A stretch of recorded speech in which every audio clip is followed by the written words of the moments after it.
Hey everyone, welcome to Mythology Explained.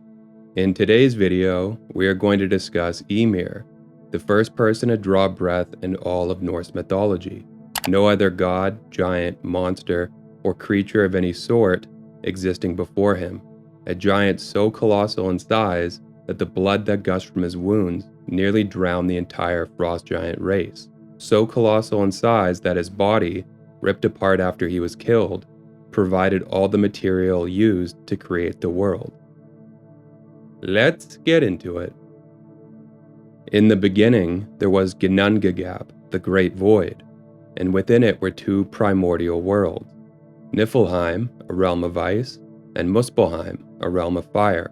Ice flowed from the north and sparks emanated from the south, fire and frost meeting in the middle of the void, causing some of the ice to melt, and there was a quickening within the droplets. And from them was born Ymir, the first giant, a being of staggering size. He was called Aurgelmir by the giants, and he was the ultimate progenitor of the frost giants. While he slept, he began to sweat profusely, two giants, one male and one female, propagating in his left armpit, and at the same time, his legs came together in a sort of union, their coupling producing a third giant. Formed in similar fashion as Ymir, another quickening within the droplets of melted ice, Audhumbla, the cosmic cow, came into being. 4 rivulets of milk streamed from her udders, and it was on these rivulets Ymir subsisted. Audhumbla, in turn, nourished herself by licking the salty ice that was all around, and interestingly, this was both life-giving and life-taking for Ymir.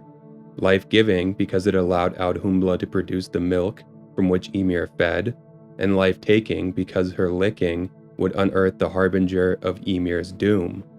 Audhumbla fed incessantly, and at some point, a man's hair became visible. The next day, his head was thawed out by Audhumbla licking, and at the end of the third day, the man was free from the ice. This man was Buri, the very first god to come into existence in Norse mythology, and generations later, his descendants would kill Ymir and tear his body to pieces. Buri had a son, Bor, the second god, and Bor, by copulating with Bestla, a giantess descended from Ymir, had 3 sons, Odin, Vili, and Ve. Relations between the gods and the giants, even then in the primeval past, were far from copacetic. Animosity permeated their cohabitation, and eventually, Odin and his 2 brothers attacked Ymir, killing the giant, and such was his size that torrents of blood rushed out of his wounds, producing a charnel flood of biblical proportion. The race of giants descended from Ymir was nearly exterminated, almost all of them drowning. Only Aurgelmir and his wife, both of them finding salvation atop a wooden box, survived the deluge. The entire race of frost giants descended from them as they were from Ymir.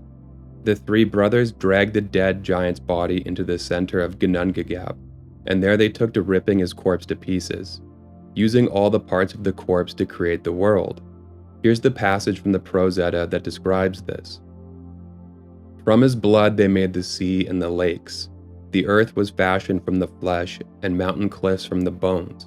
They made stones and gravel from the teeth, the molars in those bones that were broken.